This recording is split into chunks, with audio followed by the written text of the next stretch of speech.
everybody. I wanted to get back on here and start doing my vlogs again. I know I was doing really good and had an awesome routine, but I promised Aunt Nelva that I would get back on here and start doing my vlogs, just because it's super important to know that God shows up and shows off everywhere. And I don't know if you guys remember my umpire stories that I told last year.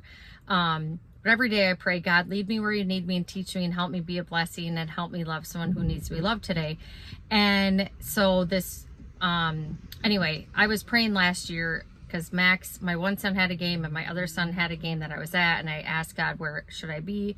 And so I prayed about it, and I looked down and there was a feather, and I don't know if people remember, but feathers show up for me all the time. It's just God's way of showing he's always with us. And I saw a feather, and the umpire, like 5 minutes after Kurt and Max had left, the umpire ran off and couldn't breathe. And anyway, long story short, he needed an EpiPen. So I asked if someone had an EpiPen, and someone had it, so I gave it to him. And about 2 minutes after that, he was better. He actually had allergic reaction to a bee sting, and he didn't realize he was allergic to bees, which was crazy because the ambulance ended up getting lost, and it took him 20 minutes to come to actually where we were at, which the hospital is right down the road. But anyway, so God does that. He puts me in the spots, and I'm sure he'll do that for you too, because he does. He puts us in the spots that he needs us to be at. And so it's just really cool. Anyway, so this year we had a tournament in Indianapolis, and one of the umpires wasn't feeling good,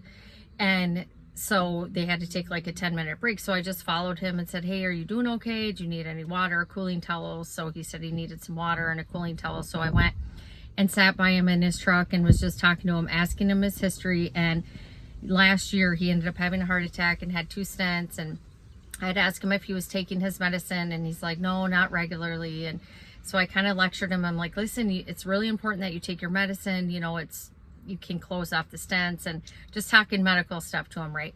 But it was so sad, you guys, because he told me, he said, well, it doesn't really matter because all I have is a cat at home. I thought, are you kidding? I said, no, it does matter because you're important and we need you here on this earth.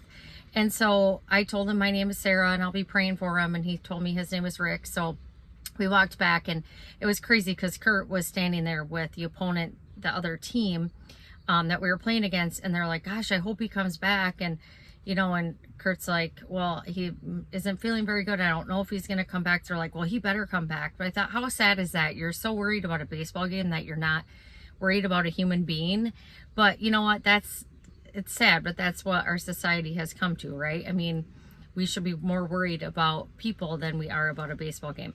But anyway, so he was doing okay. Anyway, long story short, I ended up getting the people who were running the tournament to get him off the field, because I asked him how he was doing, and he kind of gave me a little him-ha, like he was okay. But anyway, so they got him off the field and he was able to go home and stuff, and I'm just praying that Rick is good and God will take care of him.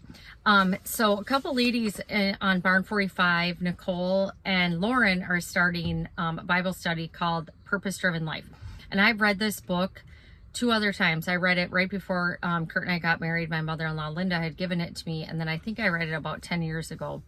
But it's so awesome how God arrests your heart, because I almost feel like I've never read the book before, right? I mean, I have all the highlights in it and stuff, but you're just at a different level. And you know that saying when it says when the student will appear when the teacher will appear when the student is ready. And it's so true, because my heart was at a different spot than what it is now, but I'm learning so much more. So anyway, if you get a chance, it's by Rick Warren. You can get it online. You can actually find them at used bookstores and stuff too. But I wanted to read this poem to you really quick because it's so important. I sent this to all my nieces and nephews.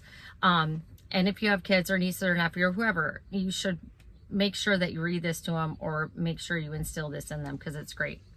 It says, you are who you are for a reason. You are part of an intimate plan. You're a precious and perfect, unique design called God's special woman or man.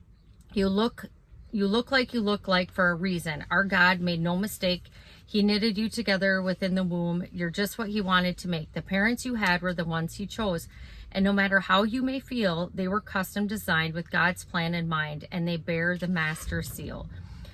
Know that trauma you faced was not easy, and God wept that it hurt you so, but it was allowed to shape your heart, and that into his likeness you will grow. You are who you are for a reason. You have been formed by the master's rod. You are who you are, beloved, because there is a God.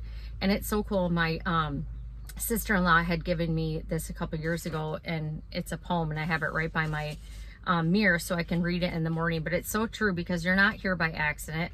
And in Isaiah 44:2, it says, I'm your creator. You were in my care even before you were born. So he has given you a purpose, and our job is to not sit there and pray like it depends. We have to pray like it depends on God, but work like it depends on us. And it's so true.